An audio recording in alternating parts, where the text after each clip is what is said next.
Hello students, सारथी IAS के online learning platform पे आपका स्वागत है। इस वीडियो में हम डिस्कस करेंगे exam pattern, salary structure, promotion details और वर्क प्रोफाइल क्या है एक असिस्टेंट प्रोविडेंट फंड कमिश्नर की। एग्जाम आपका जो है 20 दिसंबर को होने जा रहा है। ठीक है, 3.5 मंथ्स प्लस है आपका। ना तो यूपीएससी प्री से ओवरलैप कर रहा है ना मेन से कर रहा है, तो आपके पास गोल्डन अपॉर्चुनिटी है if you are looking for the plan B option और जो एक बैकअप ऑप्शन तलाश कर रहे हैं। सैलरी भी आपकी काफी अच्छी मिलती है। 120 ऑब्जेक्टिव क्वेश्चन रहेंगे 300 मार्क्स के लिए। 2.5 मार्क्स का एक क्वेश्चन रहेगा। नेगेटिव मार्किंग वो 1/3 होती है, तो मतलब 0.833। 2 घंटे का टाइम मिलेगा आपको। सिलेबस भी डिस्कस करेंगे। आपकी जो फाइनल मेरिट लिस्ट बनेगी वो 300 मार्क्स का आपका रिटर्न ये एग्जाम के मार्क्स होंगे। ऑब्जेक्टिव टाइप क्वेश्चन रहेंगे।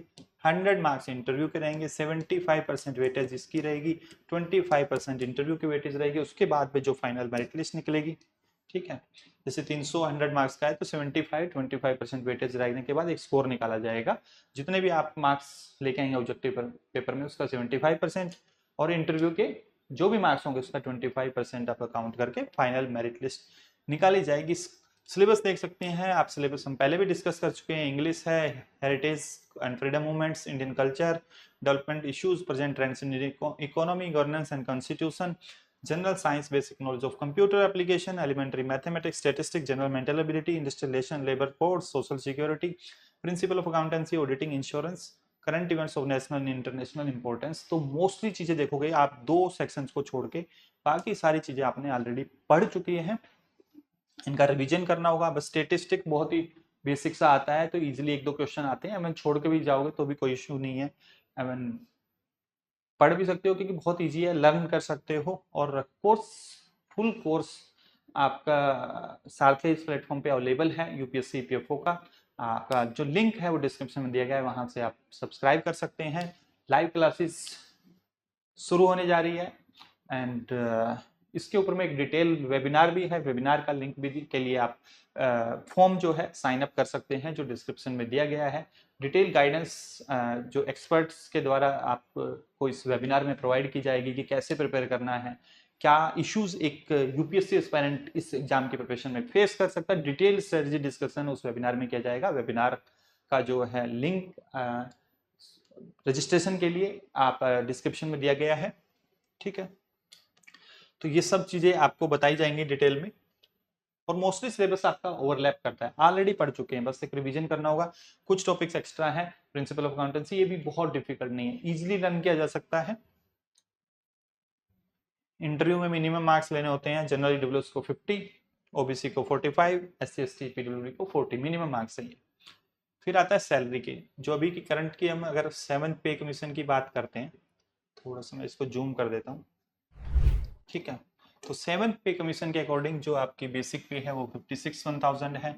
ये डीए है, एचआरए है, फिर आपका टीए है। एक कंपोनेंट और मिलता है टीए इंटू में डीए का जो परसेंटेज रहता है, तो लगभग इसका अगर 55% निकालेंगे तो 6000 के करीब एक और अमाउंट आएगा। ये आपके डिडक्शन होते हैं, तो 1 लाख और ये 6000 और जोड़ देंगे, 1,06,477 के करीब आपकी जो है अभी करंट में सैलरी अकाउंट में आएगी आफ्टर ऑल डिडक्शन, मतलब 1,06,477 इतनी सैलरी आपके अकाउंट में आएगी 7th सीपीसी के अकॉर्डिंग। 8th पे कमीशन भी इंप्लीमेंट होने वाला है, तो 8th पे कमीशन के अकॉर्डिंग जो सैलरी रहेगी, इसके अलावा कुछ अलाउंसेस भी होती हैं, वो नेक्स्ट स्लाइड में हम डिस्कस करेंगे। तो ये ग्रोस सैलरी हो जाएगी 1,07,700, क्योंकि बेसिक प्लस डीए मर्ज हो जाता है जब भी पे कमीशन इंप्लीमेंट होता है। पुराना बेसिक प्लस डीए मिलके ना नई एक जो है आपकी सैलरी डिसाइड होती है बेसिक पे, वो ये हो जाएगी। प्लस फिर आपका एचआरए है, फिर टीए है, और जो आपकी फाइनल सैलरी आएगी डिडक्शन वगैरह के टैक्स और आपका एनपीएस टैक्स डिडक्शन के बाद वो आएगी 1,23,815, मतलब आपकी 1,06,477 के करीब जो थी 7th के अकॉर्डिंग थी, 8th के अकॉर्डिंग ये सैलरी हो जाएगी। लगभग 17,000 का इंक्रीज हो जाएगा जब नया पे कमीशन इंप्लीमेंट होगा। तो ये इन हैंड सैलरी होगी आपकी, तो सैलरी बहुत अच्छी है if you are planning for the backup option. फिर आते हैं अलाउंसेज की बात करते हैं हम। कुछ अलाउंसेज हैं जो मिलते हैं असिस्टेंट प्रोविडेंट फंड कमिश्नर को। लैपटॉप अलाउंस मिलता है, एवरी 4 ईयर्स पे मिलता है ये। 500 per month, newspaper allowance, hospitality allowance, T snacks के लिए 1000 per month, medical allowance 2000 per month, medical coverage रहता है, उसके अलावा भी आपको एक अलाउंस मिलता है 2000 per month. Child education allowance 67,000 है, ये 2 चिल्ड्रन हैं तो आप इतना अमाउंट क्लेम कर सकते हैं per year. Brief case allowance 5000 every year for school के लिए, स्कूल फीस के लिए, ठीक है। एलटीसी एवरी 4 ईयर में मिलती है। एयर टिकट जो भी आपके डिपेंडेंट मेंबर है उनके लिए प्लस में 10 डेज की सैलरी मिलेगी, इतनी अमाउंट पर मेंबर मिलती है पर डिपेंडेंट मेंबर। मेडिकल चेकअप के लिए आपको मिलता है 1000 पर ईयर, अप टू तो 40 ईयर्स की एज है तो आपको 1000 पर ईयर मेडिकल चेकअप के लिए मिलेगा। 2000 पर ईयर वो एज 40 ईयर्स मिलेगा, ठीक है। These are the allowances, additional allowances apart from the salary, जो आपकी 1,06,000 रुपए अभी करंट में है। नए पे कमीशन के अकॉर्डिंग लगभग 1,23,000 हो जाएगी। फिर ये हायरार्की है, असिस्टेंट प्रोविडेंट फंड कमिश्नर के बाद आप बनेंगे रीजनल पीएफ कमिश्नर।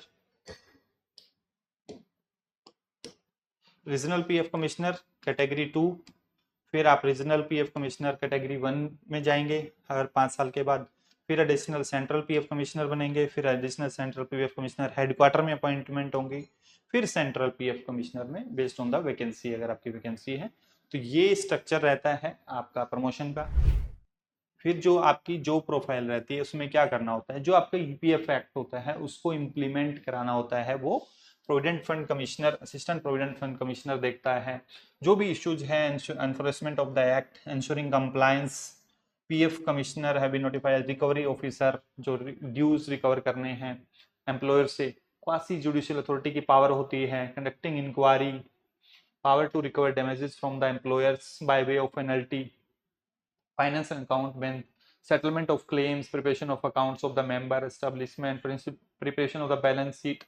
तो आपको फाइनेंशियल काम भी करना पड़ सकता है, जो पीएफ ऑर्गेनाइजेशन है आपकी पीएफ को, उसके जो जैसे बैलेंस शीट प्रिपरेशन, ठीक है। उसके अलावा क्रिमिनल केसेस की फाइलिंग और उसके से related follow up with the employers, ये करना पड़ सकता है। फिर कस्टमर सर्विसेज में ग्रेवियंस रिडर्सल के लिए आपको काम करना पड़ सकता है। आपको ट्रेनिंग एंड रिसर्च के लिए फील्ड में भी आपको सोशल सिक्योरिटी के लिए काम करना पड़ सकता है। डिफरेंट डिफरेंट जिसमें भी आपकी जिस भी डिपार्टमेंट में आपको जो भी जो प्रोफाइल दी जाएगी वो इस तरह का काम रहेगा, एक सिविल सर्वेंट के से मिलता जुलता काम रहेगा, ठीक है।